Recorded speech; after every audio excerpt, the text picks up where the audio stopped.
Papasok ang Gilas sa qualification phase, makakaharap nila ang host na Saudi Arabia.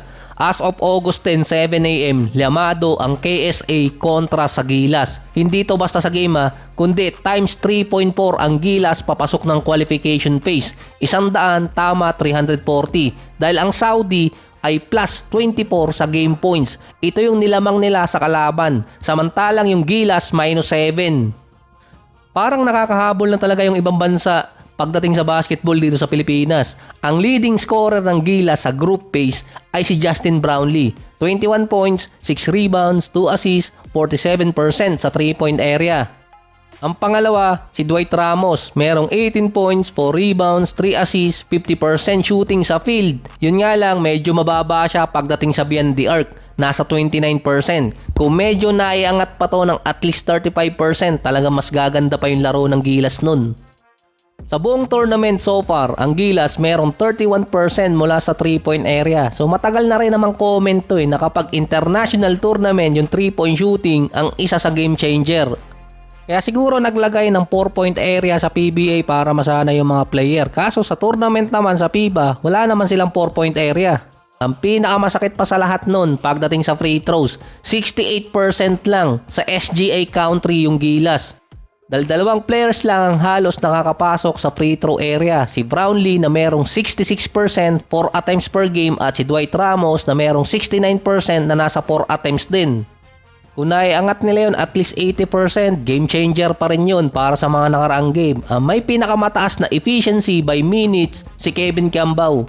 8 points, 2 rebounds, 1 assist, 55% sa field at 36% sa 3-point area. 85% shooting si KQ kapag nasa 2-point area siya in 13 minutes. Sa terms ng NBA stats, kung ilalagay si Kevin Cambao sa 26 minutes per game, magkakaroon siya ng average na at least 15 points per game. Versus Taiwan, si KQ 16 minutes, 17 points, 60% sa field at 50% sa 3-point area. Versus New Zealand naman, nasa 5 points, 2 assists in 9 minutes. Meron pa siyang nasa 50% sa field at 33% sa 3-point area. Versus naman sa Iraq, 4 points, 2 rebounds in 14 minutes, 50 and 0. Ito pa nga yung pinakapangit na laro ni KQ sa group phase. Saka insayado masyado si KQ papasok ng tournament dahil nga galing pa siya sa US bago talaga naglaro sa Gilas. Sa Saudi naman, ang leading scorer nila si Muhammad Rahman, nasa 23 points, 5 rebounds, 4 assists. Siya din ang third leading scorer sa buong tournament ngayong taon. Versus China, 32 points. Versus Jordan, 25 points. Sa stats pa ng Saudi, sa average nilang 65 attempts per game sa buong tournament, kay Rahman ang nasa 19 attempts per game dun na meron 38% shooting. In short, siya lang ang mostly titira sa Saudi. Mas well-balanced pa nga yung Gilas kung titingnan sa stats. Parang siya yata yung naturalized player ng Saudi. Di ko lang sigurado pero nakita ko na siya dati sa FIBA Euro Cup kung saan nag-champion pa siya ngayon taon din. Ang pangalawa pa sa Saudi, si Muhammad Al-Suwalim. Di ko sure kung tama bigkas ko doon. 14 points at 12 rebounds per game. Siya ang second leading rebounder sa buong tournament.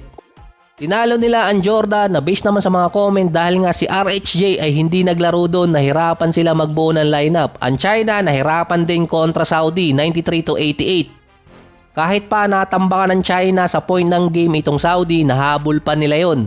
Knockout stage sa qualification phase. Kapag nakalusot ang Gilas sa play-ins, hindi ko lang sigurado kung sino ang makakatapat dito. Hinahanap ko nung isang araw pa. Baka sabihin na naman sa comment section, lahat na lang hindi mo sigurado Syempre, baka mausog pa. Either Iran or Australia yon. Pero sabi nila Iran based sa bracket ng Gilas. Pero pag titingnan, ang tatamaan naman nun Australia. So maalin man sa dalawang teams na yon ang makakatapat ng Gilas kung sakali makalusot sila sa play-in, ay baka naman makalaro na si Jamie Malonzo. Lugi na sa laban ng jersey yung Gilas. 3 games nang nilalaban yung jersey, hindi naman nakakalaro pa. Based sa report, wala namang injury si Malonzo na kinumpirma rin naman ni Coach Tim Cone. Strategy di umano, secret weapon. So dinagdag ko lang yun. Based pa sa mga write-ups, personal vendetta di umano ang reason kaya hindi pinalalaro dahil 4 or 8 days nilabas ang report na lilipat ng Japan itong si Malonzo at iiwan niya si Coach Tim Cone sa Ginebra. Inassure ni Coach Tim Cone dadating din ang oras ni Jamie Malonzo na makakalaro din siya. Parang may mundo pa kaya nun. Sabi nga ni Coach Tim Cone, si Jamie Malonzo ang kanilang Jason Tatum. Kasi si Tatum binangko noong nakarang Olympics ni Coach Steve Kerr. May at least 1 to 2 games pa ang Gilas para makalaro si Malonzo kasi nasasayang na nga sa laba. Pero parang mahirap ikumpara yung sitwasyon ni Jason Tatum kay Jamie Malonzo dahil si Steve Kerr hindi naman niya player itong si Tatum sa NBA. Pero si Coach Tim Cone, player niya si Jamie Malonzo. Kung triangle offense, si Jamie ang mas nakakaalam nun. Para ikumpara kay Tatum, wala namang kinokopya itong si Jamie Malonzo. Teka, meron pala. Kinopya niya pala yung mga player na nagpunta rin sa Japan.